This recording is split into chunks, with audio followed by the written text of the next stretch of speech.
kaum milenial ini itu adalah freedom. Bagaimana persoalan kebebasan gitu, namun dikekan dalam kehidupannya. Jadi memang betul bahwa media sosial juga bisa menjadi indikator atau inkubator dalam radikalisme. Seperti itu, Pak. Baik, terima kasih Pak Andi Arfan.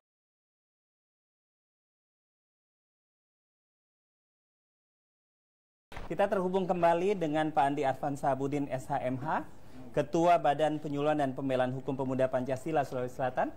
Halo Pak Andi, masih bersama kami? Masih Ya. Pak Dr. Radit. Pak Andi, ini kan kenyataan sekarang.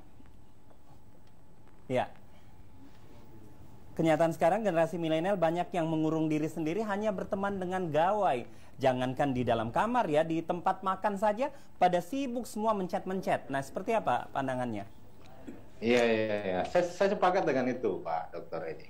Jangankan generasi milenial ya, generasi kaum tua juga yang banyak nongkrong di warung kopi itu ramai tapi terasa sepi gitu. Kenapa? Karena masing-masing juga sudah bermain dengan gadgetnya. Jauh, dekat tapi terasa jauh ya. Begitupun juga kecenderungan yang ada saat ini di kaum milenial. Bahkan dalam hal dia nongkrong atau berkumpul bersama temannya hanya banyak bermain dengan gadgetnya, HP-nya. Terus kadang mereka hanya bermain game misalnya atau sekedar membaca media sosial, baca artikel lewat HP. Sepertinya sekarang sebagian besar ya, maksudnya ibarat kita ini diperbudak oleh teknologi atau gadget yang ada. Tetapi kita juga tidak bisa sangkali seperti tadi yang dikatakan Prof. Arvin, enggak juga negatif media sosial itu, teknologi juga enggak negatif juga. Banyak juga generasi milenial yang betul-betul menggunakan media sosial itu untuk pengembangan dirinya atau bahkan bisnisnya misalnya. Hanya mungkin bagaimana baiknya agar diperbanyak lagi itu juga buku-buku sebenarnya yang bisa meredam tentang hal-hal yang radikalisme. Misalnya kami dari Pemuda Pancasila, kami beberapa kali melaksanakan sweeping ya ke toko-toko buku. Kita mengambil jika ada buku-buku yang disebarkan, apakah itu tentang ajaran komunisme atau ajaran tentang radikalisme, kami tidak segan-segan untuk melakukan itu, untuk merampas buku tersebut.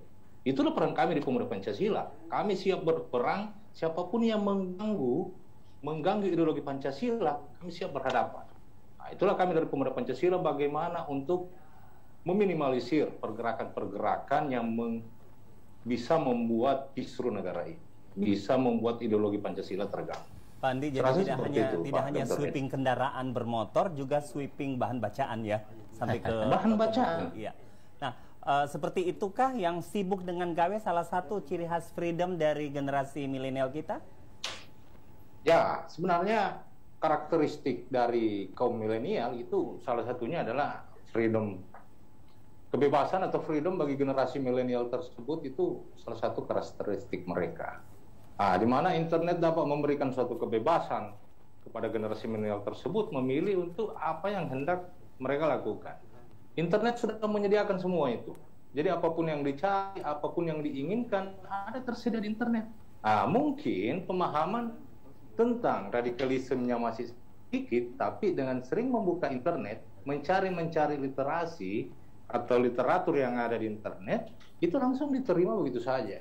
Tanpa bagaimana memfilter layaknya untuk diterima atau ini tidak. Kebebasan seperti inilah yang membuat banyak terjerumus dalam paham radikalisme atau hal-hal yang negatif. Bahkan terkadang kaum milenial bebas mengeksplor pikirannya karena banyak-banyaknya hal yang baru yang didapatkannya, sehingga berani untuk mencoba melakukan sesuatu yang baru didapatkannya, walaupun terkadang apakah itu baik atau tidak, apakah dampaknya positif atau negatif.